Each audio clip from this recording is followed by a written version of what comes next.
First member is Deputy Pauline Tully. Good morning and thank you for your presentations. Just to go to the NDA first, the National Disability Inclusion Strategy ended at the end of 2022 and that was after an extension of a year. It's somewhat concerning that there's no strategy in place. Are you anyway concerned, or is there any indication when this strategy would be in place during this year? I know you said 2023. Because I'm just wondering why there's been a gap left, because the implementation of the UNCRPD is so important, and I don't feel that it's been given the significance it needs, and things are moving, they're improving, but moving very, very slowly. I suppose in relation to assessment of need and access to therapies, that's an issue that is raised with us continually by parents who are very concerned about the lack of access to assessment and therapies.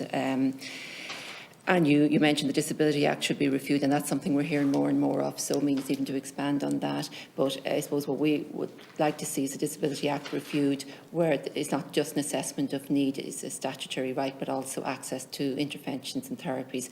But there's a huge lack of professionals in working for the HSE or within the teams there, and I'm just concerned about the children who need the assessments and need the interventions now. And just, we're going to miss a generation of children here if something isn't, if it isn't done or if it isn't addressed. Like I heard the Ombudsman for Children saying this morning, he asked the HSE for a plan of action in 2021 on how they're going to address the situation, what improvements they're going to make year by year, and he still hasn't received that. That hasn't been seen. But I don't know if you've any input into that, or if you've any perspective on it, or what could be done to actually address the needs of those children. And also around education, I mean, if you speak to parents of children with autism or with another disability, and you suggest that they attend, now I know some autistic children will attend mainstream with the support, but many feel they need a special class or a special school, and they don't feel they can go into mainstream. It's because the supports for their child are not provided in mainstream, and that is the way to go. The UNCRPD again says that we should be looking towards an inclusive education system, but there aren't the SNAs there aren't the resource teachers, there aren't the support in mainstream to allow that to happen. And again, are you hopeful from both the review of the EPSIN Act and what the NCSE are putting forward, and the ratification of the UNCRPD, that we will see in a more inclusive education in the short years, in coming years? And Dr. Doherty, thank you for your presentation. It's quite alarming, and it's made me think about things in a different way. You hear all the time that the prevalence of autism has increased in recent years, and you kind of associate it with children, and you'd have people saying, oh, well, we didn't have autism years ago. But that's actually not true. So what you're making the point there, that there has to be lots of elderly people who are autistic and who have suffered for so many years, and the supports are not there for them. And you talk about the life expectancy for autistic people being so much shorter. And initially I was saying, I've heard before that the suicide rate is high, and that's obviously again because of the lack of supports for people and a lack of understanding and acceptance within our society, while improving has a long way to go. But I can understand now that you're saying there that autistic people don't actually go maybe to a doctor soon enough to get help for a serious condition. You're saying they go to A&E, but that has to be such a difficult decision as well, because I don't even like going to A&E because it's so crowded at the moment, and so it has to be so difficult again. And I know we talk often about more training for teachers in dealing with autism, but actually really what we need is training across the board in all professions in dealing with autistic people. And it's not just awareness, it's actually education and, as I said, growing acceptance. So I suppose, do you see things improving again, and or what more needs to be done to improve the outlook for autistic people, and maybe identifying more? I had a recent conversation with an autistic woman who told me she was only diagnosed a year ago, and the difficulties she's encountered even dealing with the local council on getting them to accept that while she can, they feel she can advocate for herself, they don't understand the difficulties she has in even talking to them about applying for housing and accepting it.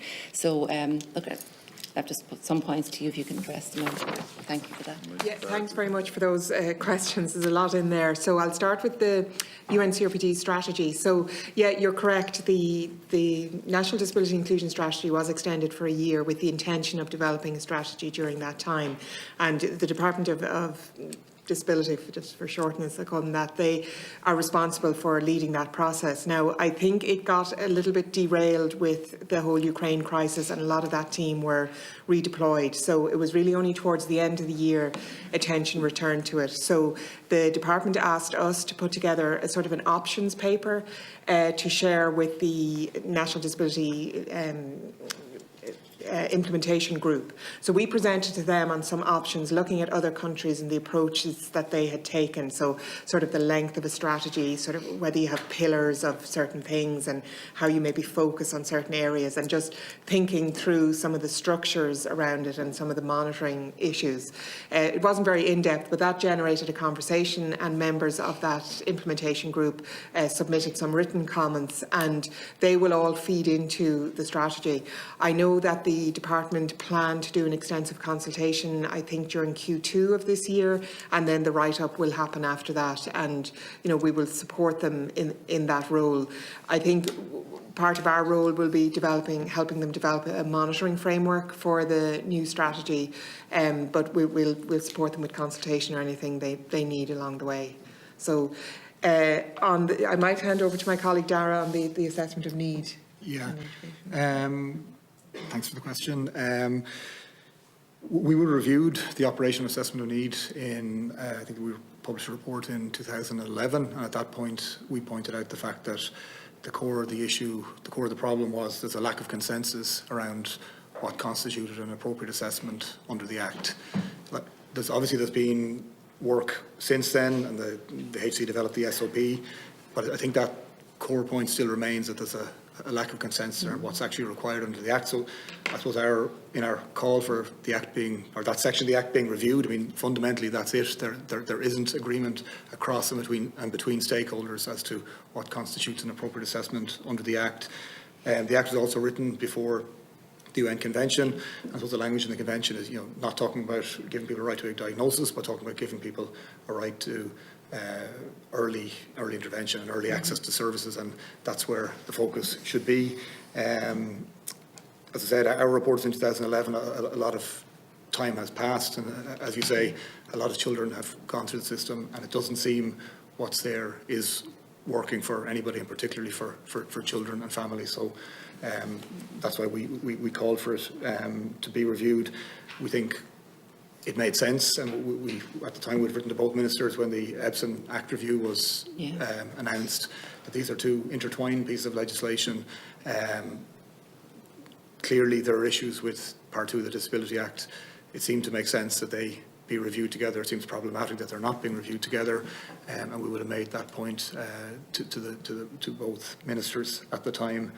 On your point that around the is this impacted by the number of therapists in the system?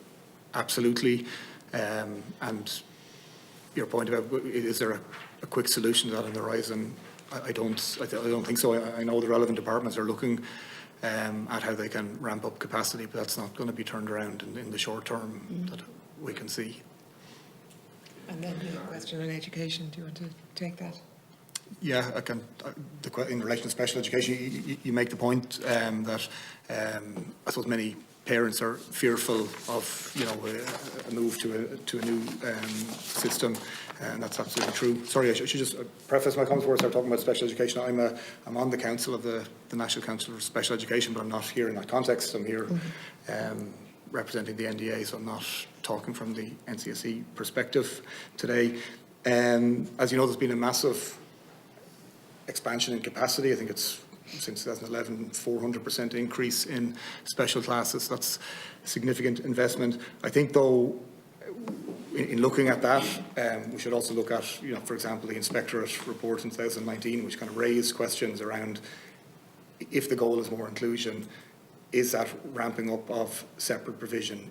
Is that a step towards that vision?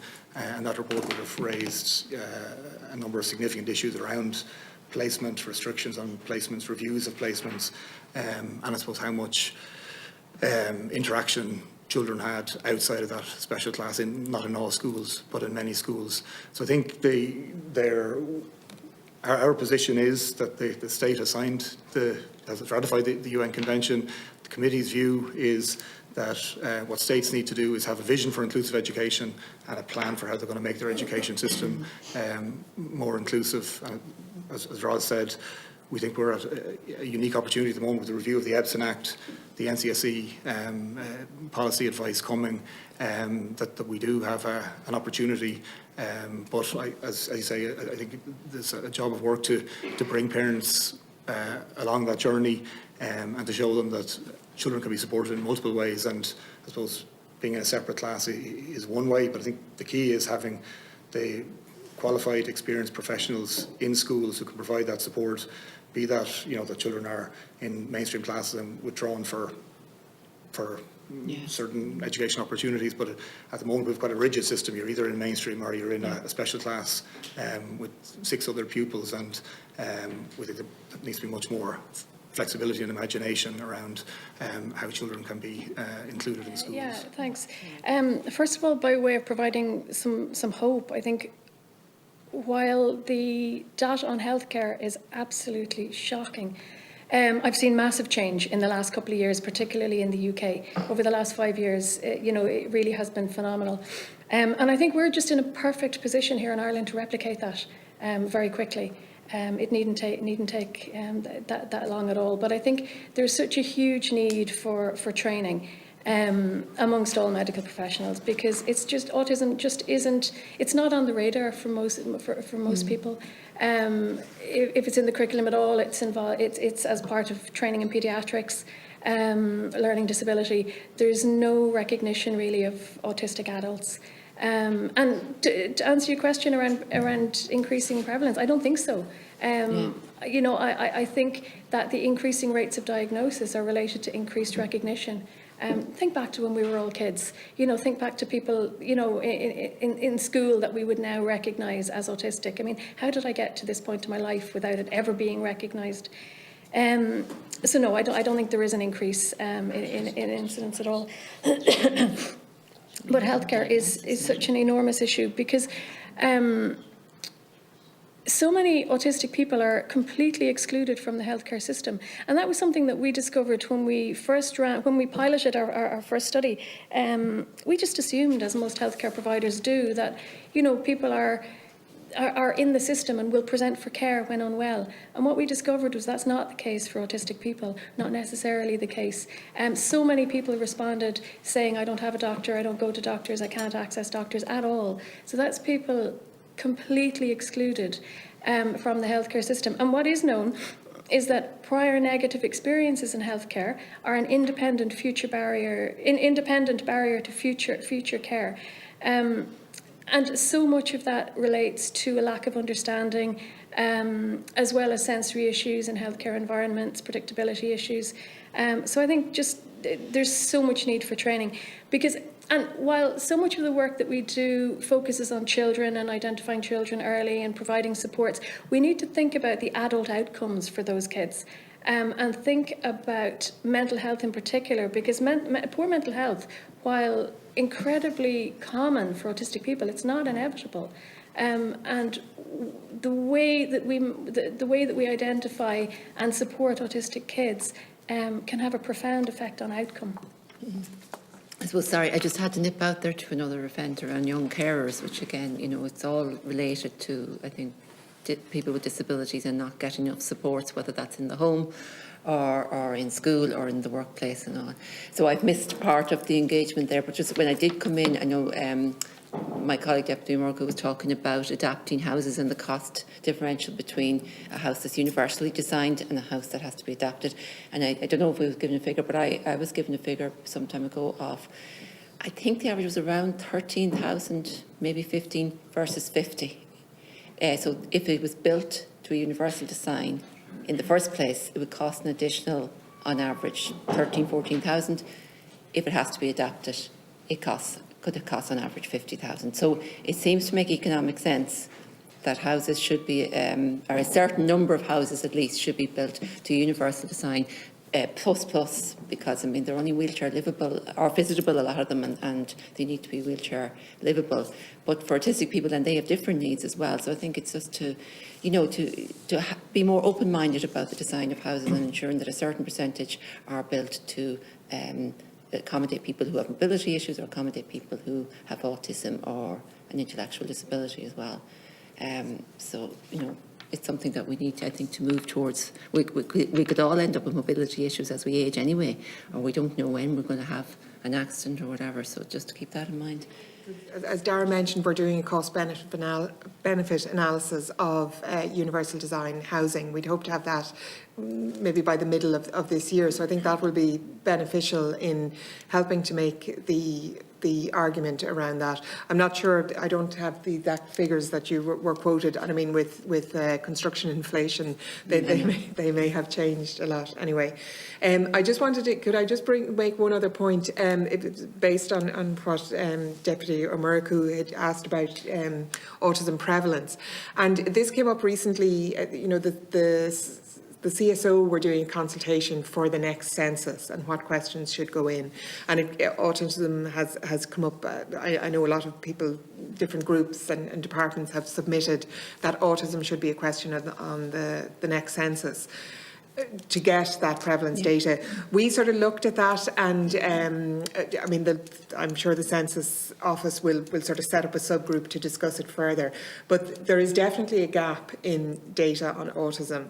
The census may not be the best way to get it. There's a lot of administrative data sets out there that are maybe incomplete and that could be linked to census data in the future, so that you're getting more detail about a person.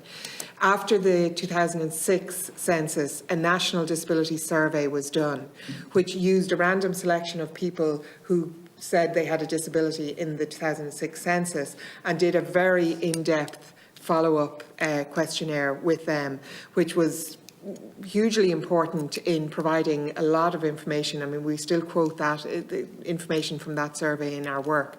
And what we're hoping is that after the 2027 census, a similar study could be repeated and will fill a lot of the gaps that currently exist, and in line with the UN CRPD will be able to fill, you know, collection of data is a huge part of the UN CRPD and monitoring of strategies and that sort of thing. So we think that would be very valuable thing to do.